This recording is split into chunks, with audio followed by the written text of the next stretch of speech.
In this episode of AI or Sci-Fi, we explore two paranormal occurrences. One is well documented, while the other is a fictional tale created by AI. Check out the first story, If These Walls Could Talk. In 2015, a couple thought they had found their dream home, an old farmhouse in Pennsylvania built back in the 1800s. But as they began renovations, something strange started to reveal itself.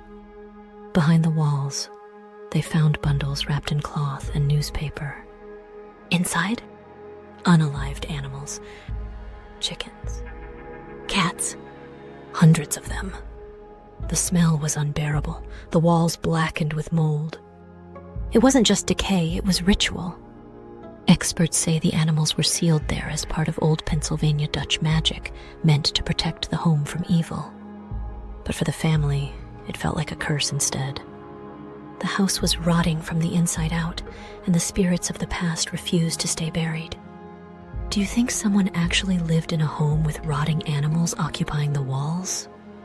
Now the next story. Who's that looking in the window?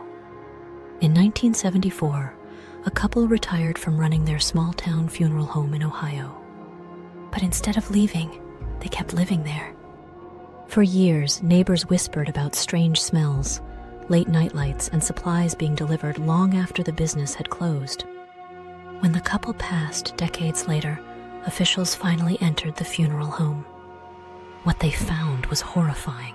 Dozens of embalmed bodies, perfectly preserved, dressed and seated in rows like an audience frozen in time.